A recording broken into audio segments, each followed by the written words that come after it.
Olá, seja muito bem-vindo. Este é o canal A Voz Interior. O meu nome é Camila Brito. Decreto do dia. Eu sou o que o Criador é, portanto, eu sou a presença onipotente em tudo. Logo, não há dor, a enfermidade, a pobreza, a velhice são filhas do intelecto e podem ser eliminadas com a união consciente com o Eu Sou. Não existe coisa alguma no mundo que possa infundir medo ao homem, porque a potência dentro do homem de fé é superior a tudo o que é negativo. No livro O Despertar de uma Nova Consciência, do escritor Eckhart Tolle, ele diz: a ilusão da propriedade. Possuir alguma coisa. O que isso quer dizer realmente? O que significa tornar alguma coisa minha? Se alguém parar no centro de uma grande cidade, apontar para um arranha-céu e dizer: aquele prédio é meu, sou o dono dele. Ou essa pessoa é muito rica, ou está se iludindo, ou é uma mentirosa. Em qualquer um desses casos, ela está contando uma história em que a forma de pensamento eu e a forma do pensamento prédio se fundem numa coisa só. É assim que o conceito mental de propriedade funciona. Se todo mundo confirmar sua história, é porque deve existir uma papelada assinada que ateste o motivo pelo qual todos concordam com isso. A pessoa é rica. Caso ninguém aceite sua afirmação, ela será mandada para um psiquiatra, pois ou está tendo alucinações ou é uma mentirosa compulsiva. É importante reconhecer que a história e as formas de pensamento que a constituem, independentemente de todos concordarem com elas ou não tem nada a ver com o que a pessoa é. Ainda que a afirmação seja aceita, trata-se, no fim das contas, de uma ficção. Muitos indivíduos não compreendem isso até estarem no leito de morte e constatarem que nada é exterior. Nenhuma coisa jamais correspondeu a quem eles são. Com a proximidade da morte, todo o conceito de propriedade acaba se revelando sem o menor sentido. Nos seus últimos momentos de vida, as pessoas também entendem que, embora tenham estado em busca de uma percepção mais completa do eu ao longo de toda a sua experiência, o que elas estavam de fato procurando, seu ser, na verdade sempre havia estado ali, mas fora obscurecido de modo significativo por sua identificação com as coisas, o que, em última análise, significa identificação com a mente. Bem-aventurados os humildes de espírito, porque deles é o reino dos céus, disse Jesus. O que significa humildes de espírito? Nenhuma bagagem interior, nenhuma identificação. Nenhuma relação com coisas e com conceitos mentais que possuam uma percepção do eu. E o que é o reino dos céus?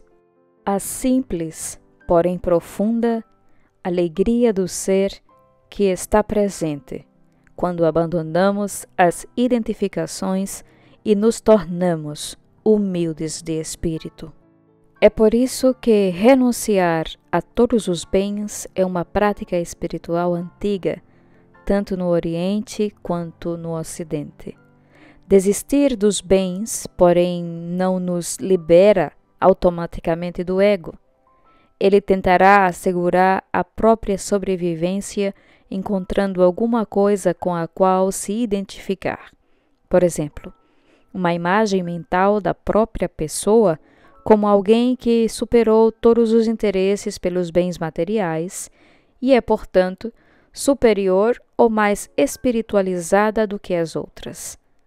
Há indivíduos que abrem mão de todas as posses, no entanto, têm um ego maior do que alguns milionários. Se deixarmos de lado um tipo de identificação, o ego logo encontrará outra. No fim das contas, não importa ao que ele se apegue, desde que isso tenha uma identidade. Ser contra o consumismo ou não concordar com a propriedade privada seriam outras formas de pensamento, outras mentalidades, capazes de substituir a identificação com os bens. Por meio delas, podemos nos considerar certos e classificar os outros como errados, como veremos adiante. Estabelecer uma divisão desse tipo é um dos principais padrões mentais egóicos, uma das maiores demonstrações de inconsciência. Em outras palavras, o conteúdo do ego pode mudar. Todavia, a estrutura mental que o mantém vivo não se altera. Um dos pressupostos inconscientes é de que, ao nos identificarmos com algo por meio da ficção da propriedade, a aparente solidez e permanência desse objeto material endossará nossa percepção do eu com mais firmeza e constância.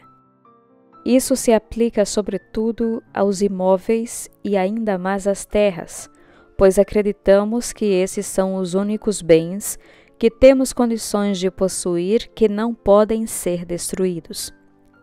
O absurdo de termos alguma coisa torna-se ainda mais evidente no caso da terra. Na época da colonização na América do Norte, por exemplo, os nativos consideravam a propriedade da terra um conceito incompreensível. E assim, eles a perderam quando os europeus os fizeram assinar folhas de papel que eram igualmente incompreensíveis para sua cultura.